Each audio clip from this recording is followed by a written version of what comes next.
యెహోషువ ఎందుకు దేవుడు అంత మంది ఉంటే మోషే కొడుకులను అభిషేకించలేదు?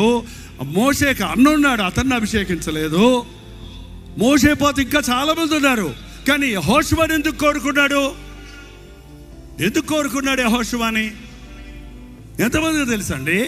యెహోషువ ఐగుప్తు నుండి బయటకు వచ్చినప్పుడే మోషేకి పక్కనే ఉన్న ఒక యవ్వనస్తుడిగా యెహోషువ మోషేను వెంబడించాడు. 40 సంవత్సరాలు మోషే తాటే పొన్నాడే కానీ మోషేకి ముందు నడవలా, మోషేకి పక్కకు సలహాలు ఇవ్వలా. ఏం ప్రయోజనం ఈ మోషేతో ఉంటే? నాకేమొచ్చింది? ఎప్పుడు పనులు చేసేదన్నా నా పని.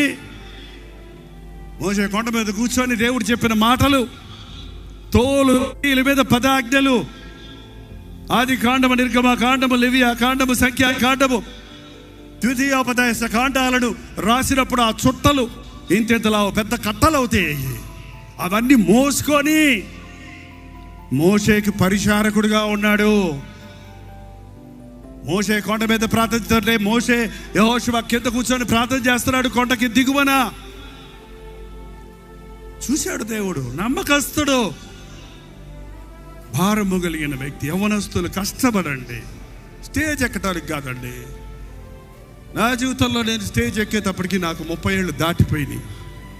30 ఏళ్ళు దాటిన తర్వాత నేను ఎక్కిన స్టేజ్ ఏంటంటే రోడ్డు మీద చిన్న చిన్న గుడిసెల్లో, తాటాకు పదరుల్లో ప్రసంగాలు. నాకు టీవీలోకి వచ్చేటప్పటికి నా వయసు 50, 52, 54 సంవత్సరాలు అయిపోయింది. అప్పటిదాకా టీవీలో, సోషల్ మీడియా ఎక్కడ కనపడ్డా ఫిక్ర్ ఎవరికి తెలియదు. దేవుడు అణిచాడు, సిద్ధపరిచాడు. నా బిడ్డలను అలాగే నాతో పాటే పెంచాను. వాళ్ళ కష్టపడుతుంది చూసి నేను తట్టుకోలేకపోతున్నా. ఏంట్రా బాబు మీరు నాతో పోటీ పడతారు? నాకంటే ఎక్కువ కష్టపడుతున్నారు ఏంటి మీరు? గొప్ప కసుగా ఉంది నాకు. నేను కాసేపు నిద్రపోతాను, మీరు అసలు నిద్రపోవట్లేదండి. అరే నిద్ర తిండి ఏం పట్టించుకోరండి. ఇట్లాంటి వాళ్ళు ఓవర్ నైట్లో ఎవడైనా సిద్ధపరచగలమా? ఎవడైనా నన్ను వెంబడించగోరిన ఎడల తన్ను తాను ఉపేక్షించుకొని, తనను తాను అసహించుకొని, తాను లేననుకొని అనుదినము తన సిలువెత్తుకొని నన్ను వెంబడించాలి. యెహోషువ 40 సంవత్సరాలు వెంబడించాడండి. మోషేతోటే ఉన్నాడు. గర్వం రాలేదు. ఒక దైవజనుడితో ఉంటే నాకేమొచ్చింది అనుకుంటారేమోనండి. ఈ రోజుల్లో బైబిల్ కాలేజీకి వెళ్తాము, మేము సేవ చేయాలనుకుంటున్నాం. కేరళలో బైబిల్ కాలేజ్. ఎందుకు కేరళలో ఎందుకయ్యా? మలయాళం పాస్టర్ అవుతావా చెప్పు పోనీ. అదే ఇక్కడికే వచ్చి చేస్తాడంట. మరి ఇక్కడ చేస్తానికి అక్కడికి ఎందుకు వెళ్తావు? అక్కడైతే బైబిల్ కాలేజ్ అయ్యాక లోపలికి అమ్మాయి కూడా దొరుకుద్దంట. అమ్మాయిని కూడా పెళ్లి చేసుకొచ్చేస్తాడంట. ఇది మనుషులంటే బైబిల్ కాలేజీకి వెళ్ళి పెళ్లి చేసుకొచ్చిన వాళ్ళు తెలుసు నాకు. పెళ్లి చేసుకోవడానికి వెళ్ళాడా బైబిల్ కాలేజీకి? బైబిల్ చదవడానికి వెళ్ళారా తెలియదండి నాకు. బైబిల్ కాలేజ్ చదివితే చదవండి, నేను వద్దాను లేదు. బైబిల్లో ఎన్ని అధ్యాయాలు ఉన్నాయి, ఎవరు రాశారు, ఏంటి సంగతి, ఇలాంటి బైబిల్ గురించిన సంగతులు తెలుస్తాయి. నేను కూడా 10 సంవత్సరాలు బైబిల్ కాలేజీలో చదివా. కానీ నేను నేర్చుకున్న పాఠాలు లెక్చరర్స్ చెప్పినవి కాదు. మోకాళ్ళ మీద బైబిల్ చదువుతున్నప్పుడు చెప్పిన, పరిశుద్ధాత్ముడు చెప్పిన పాఠాలు, బ్రతుకులు అనుభవపూర్వకంగా నేర్చుకునే అది కావాలి. ఒక దైవజనుడు దగ్గరుంటే నేర్చుకుంటాం, తిట్టులు తిట్టం నేర్చుకుంటాం. ఫస్ట్గా ఏం నేర్చుకుంటాం తెలుసండి? నువ్వు ఏదన్నా ఒక మంచి పని చేసిన తర్వాత నీకు సన్మానాలు కాదు, కానీ ఇంకా సరిగా చేయలేదేమయ్యా, ఇంతేనా, పర్ఫెక్ట్గా చేయి.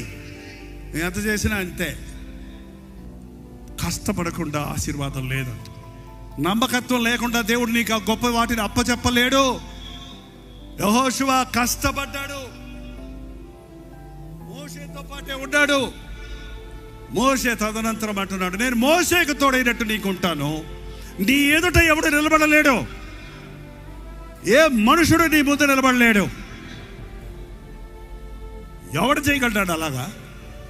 ఎన్ని వ్యతిరేకపు శక్తులు వచ్చినా, ఎన్ని ఆటంకాలు వచ్చినా, నేను నీకు తోడై ఉంటాను, నేను నిన్ను విడువను, నిన్ను ఎడబాయను అని మోషేకి ఆజ్ఞించాడు. ఒక పనివాడుగా ఉన్నవాడు, ప్రార్థన నేర్చుకున్నాడు, యుద్ధం నేర్చుకున్నాడు. ఒక సమయం వచ్చేటప్పటికి మోషే యుద్ధం చేయలేక మోషే చేతులెత్తి ప్రార్థన చేస్తుంటే యెహోషువ యుద్ధం చేసేవాడు. యెహోషువ విశ్వాసం ఎంత అభివృద్ధి పొందిందంటే సాయంకాలంలోగా శత్రువుల్ని జయించాలి. చాలా సైన్యం ఉంది. ఎలా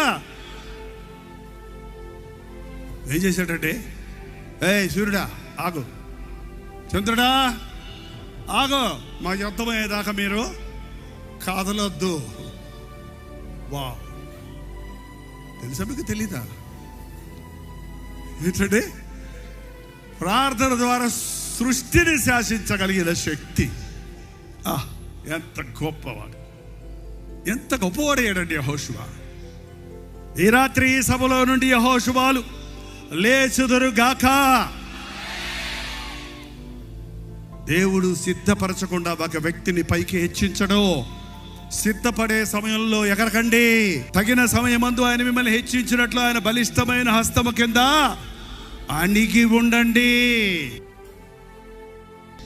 దేవుడు హెచ్చించడానికి ఆశపడుతున్నాడండి. యవ్వనస్తులు కాడి మోయట నరుడికి మేలు. ప్రార్థన. పరిశుద్ధుడా, ప్రేమగల తండ్రి, ఒక్కసారి నీ నామంలో కూడి వచ్చిన మమ్మల్ని చూడయ్యా. శరీర కార్యాలకు చోటించి, అపవిత్రమైన లైంగిక కార్యాలకు చోటించి తమను తాము అపవిత్రపరుచుకుని వారిని నీ రక్తముతో కడిగి శుద్ధులుగా చేసి ఎన్నో మహిమపరచుటకు సహాయము చేయ్యా. సంకుచితమైన మా ఆలోచనలు విడిచి భూమికి ఆకాశం ఎంతెత్తున్నదో అంతెత్తైన ఆలోచనలు కలిగిన నీ తలపులతో మా హృదయాలు నింపబడుటకు సహాయము చేయి నాయన. పనివాడిని నాయకుడిగా చేసిన వాడివి, బానిసను రాజుగా చేసిన వాడివి.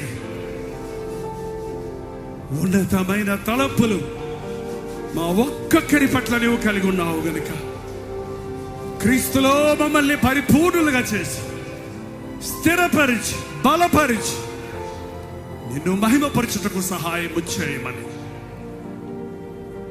యుగ యుగములుండే దేవుడు యేసయ్యని ఈ లోకమంతా ఒప్పుకునే వరకు నీకు మొరపెట్టుకున్నట్టుకు మాకు సహాయము చేయమని క్రీస్తు నామములో అడుగుచున్నాను తండ్రి, ఆమేన్.